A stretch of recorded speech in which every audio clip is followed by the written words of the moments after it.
नमस्कार, आप देख रहे हैं 4 PM और मैं हूं अभिषेक मिश्रा। भारतीय जनता पार्टी और नीतीश कुमार की दोस्ती दरकने के कगार पर है या ये गुंजाइश अब थोड़ी मजबूत हो चली है कि नीतीश कुमार और भारतीय जनता पार्टी का साथ छूट सकता है। कल छूट जाएगा, परसों छूट जाएगा, हम ये नहीं कह रहे हैं, लेकिन हम अपनी उस बात को फिर दोहरा रहे हैं। नीतीश कुमार भले ही ये बार बार कह रहे हों कि 2 बार गलती हो गई, हम उस तरफ नहीं जाएंगे, लेकिन नीतीश कुमार की मजबूरी, जेडीयू इस बात को लेकर मजबूर हो सकती है और इस कदर मजबूर हो सकती है कि भारतीय जनता पार्टी के लिए, भारतीय जनता पार्टी के साथ चलना उसके लिए दूभर हो जाए, उसके लिए मुश्किल हो जाए और फिर जेडीयू के सामने, नीतीश कुमार के सामने कोई दूसरा रास्ता न बचे दोस्ती तोड़ने के अलावा। मुस्लिम संगठनों की तरफ से लगातार नीतीश कुमार को और नायडू को, चंद्रबाबू नायडू को चेतावनी दी जा रही है। वक्फ संशोधन अधिनियम बिल को लेकर नीतीश कुमार और चंद्रबाबू नायडू फंसे हुए हैं। वक्फ संशोधन अधिनियम बिल को लेकर मुस्लिम संगठनों के निशाने पर हैं। उनको चेताया जा रहा है, नीतीश कुमार और चंद्रबाबू नायडू को, कि अगर वक्फ संशोधन बिल अगर संसद से पास हो गया तो फिर इसके लिए आप जिम्मेवार होंगे। और एक बार फिर इस पूरे मामले को लेकर एक बड़ी खबर सामने आई है। 4 दिन 5 दिन पहले हमने आपको खबर दिखाई थी कि कैसे उलेमा हिंद के मौलाना ने ये बात कही थी, सीधे तौर पर चेतावनी दी थी कि अगर, उन्होंने कहा था कि अगर मुस्लिम, माफ कीजिएगा, वक्फ संशोधन अधिनियम बिल संसद से पास हुआ तो जाहिर तौर पर इसके लिए नायडू और नीतीश भी जिम्मेवार होंगे या नायडू और नीतीश ही जिम्मेवार होंगे। इस तरह का बयान सामने आया था। अब मुस्लिम पर्सनल लॉ बोर्ड ने सीधी चेतावनी दी है और क्या कहा है, पहले वो हम बताते हैं आपको, फिर विस्तार से इस पूरे मामले पर बात करेंगे। मुस्लिम पर्सनल लॉ बोर्ड के सचिव मौलाना उमरैन महफूज, ये नवभारत टाइम्स की रिपोर्ट कहती है और ये आज की खबर है, मुस्लिम सचिव मौलाना उमर महफूज रहमानी ने सीधी धमकी दी है। उन्होंने चंद्रबाबू नायडू और नीतीश कुमार को कहा है कि मुस्लिम वोटों के ताकत से ही दोनों नेता मुख्यमंत्री की कुर्सी तक पहुंचे हैं। अगर वे उनकी बात नहीं सुनेंगे तो उन्हें हल्का समझने की भूल न करें। यही बात सिर्फ नहीं कही गई है, बहुत कुछ कहा गया है, वो हम आपको बताते हैं। दरअसल झारखंड, महाराष्ट्र में विधानसभा के चुनाव हो रहे हैं। बिहार की 4 विधानसभा सीटों पर उपचुनाव हो रहे हैं, कल वोटिंग है। और उसके पहले मुस्लिम पर्सनल लॉ बोर्ड के सचिव ने बिहार के मुख्यमंत्री नीतीश कुमार को धमकी दी है। इसके साथ ही उन्होंने आंध्र प्रदेश के मुख्यमंत्री चंद्रबाबू नायडू को भी चेतावनी दी है। मौलाना उमरैन महफूज ने धमकी भरे लहजे में दोनों राज्यों के मुख्यमंत्री को चेताया है। उन्होंने कहा है कि मुस्लिम वोटों की ताकत से दोनों मुख्यमंत्री की कुर्सी तक पहुंचे हैं। अगर मुस्लिम वक्फ में हमारा साथ, अगर मुश्किल वक्त में हमारा साथ नहीं दिया तो हम वो हैं जो जाएंगे तो आपको भी साथ लेकर जाएंगे। हमें हल्का फुल्का समझने की भूल बिल्कुल न करें। मौलाना उमरैन महफूज ने कहा है, जहां आपने हुकूमत को पैगाम दी, वहीं हुकूमत की पार्टियों को भी आप बताएं कि आपका किरदार वक्फ बोर्ड सुधार बिल पर क्या होना चाहिए। नीतीश कुमार हों या नायडू, उनको मिल्लत इस्लामिया को बताना होगा कि अगर आप हमारे वोटों की वजह से सीएम की कुर्सी तक पहुंच सकते हैं तो आपने अगर मुश्किल वक्त में हमारा साथ नहीं दिया तो हम वो हैं जो जाएंगे तो आपको भी लेकर जाएंगे।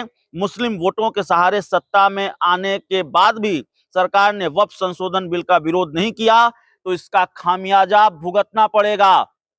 बिहार में होने वाले विधानसभा चुनाव से पहले जे अब तक की सबसे बड़ी धमकी है नीतीश कुमार और चंद्रबाबू नायडू को मुस्लिम पर्सनल लॉ बोर्ड की तरफ से।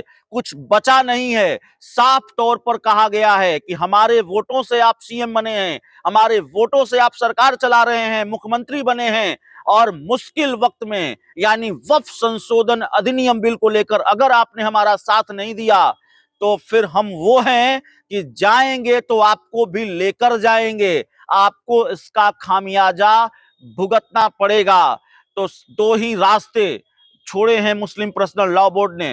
अब इन 2 रास्तों पर चलेंगे या कोई तीसरा रास्ता भी है नीतीश कुमार के सामने, लेकिन दो रास्ते ये हैं कि या तो आप मुस्लिम पर्सनल लॉ बोर्ड की धमकी के मुताबिक, मैं बता रहा हूं आपको जो धमकी दी है, कि या तो आप भारतीय जनता पार्टी का साथ छोड़ दीजिए, वक्फ संशोधन अधिनियम बिल को पास होने से रोकिए, मत पास होने दीजिए, इस पूरे मामले में मुखर होइए, या फिर इस बात के लिए तैयार रहिए कि हमारे वोटों से आप मुख्यमंत्री बने हैं, अब नहीं बन पाएंगे, हम वो हैं जो जाएंगे तो आपको भी लेकर जाएंगे। वक्फ संशोधन अधिनियम बिल को लेकर ये नीतीश कुमार चंद्रबाबू नायडू की मुश्किल है कि मुस्लिम संगठनों की तरफ से धमकी दी जाने लगी है, चेतावनी दी जाने लगी है। इससे पहले जमीयत उलेमा हिंद के मौलाना ने कहा, कार्यक्रम के दौरान एक कार्यक्रम हुआ जमीयत उलेमा हिंद का, जो 5-6 दिन पहले हमने खबर दिखाई, और वहां मौलाना ने यह कहा कि नीतीश कुमार और नायडू जिम्मेदार होंगे अगर वक्फ संशोधन अधिनियम बिल संसद से पास हो गया तो मुश्किल में है नीतीश कुमार और नायडू। उनके सामने भारतीय जनता पार्टी से दोस्ती तोड़ने के अलावा एक दूसरा रास्ता यही बचता है कि या तो आप दोस्ती तोड़ लीजिए, नहीं तो दोस्ती बनाए रखिए बीजेपी से, लेकिन इस बात के लिए भी तैयार रखिए कि 2025 के बिहार विधानसभा चुनाव में आपका क्या हश्र होगा और फिर नायडू का भी क्या हश्र होगा। आने वाले दिनों में मुस्लिम संगठन इसका हिसाब किताब चुकता करेंगे। ये मैं नहीं कह रहा हूं, ये हमारा बयान नहीं है, ये धमकी मुस्लिम पर्सनल लॉ बोर्ड का है, इसी तरह की एक चेतावनी जमीयत उलेमा हिंद का है। तो जाहिर तौर पर नीतीश कुमार और नायडू की मुश्किलें बढ़ती जा रही हैं और ऐसी गुंजाइश नजर आ रही है, या ये गुंजाइश लगातार मजबूत होती जा रही है कि बहुत दूर तक शायद भारतीय जनता पार्टी के साथ नीतीश कुमार न चल पाए।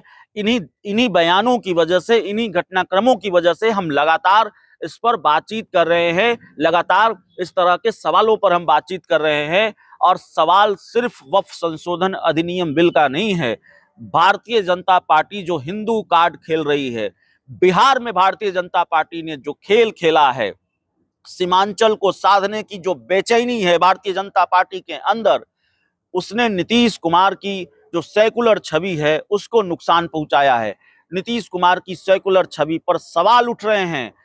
जिस तरह से गिरिराज सिंह ने हिंदू स्वाभिमान यात्रा की, सांसद प्रदीप सिंह का बयान आया, प्रदीप कुमार का बयान आया, गिरिराज सिंह का बयान आया मुसलमानों को लेकर, और फिर बटेंगे तो कटेंगे का जो नारा है वो जाहिर तौर पर नीतीश कुमार की सियासत के लिए खतरनाक है, नीतीश कुमार की राजनीति के लिए नुकसानदेह है। वक्फ संशोधन अधिनियम बिल को लेकर बीजेपी के साथ खड़े रहना नीतीश कुमार की राजनीति के लिए बहुत आत्मघाती है। जिस तरीके से बयान सामने आ रहे हैं, जिस तरीके की धमकी मुस्लिम संगठनों की तरफ से दी जा रही है। इस रिपोर्ट में इतना ही। बहुत बहुत धन्यवाद।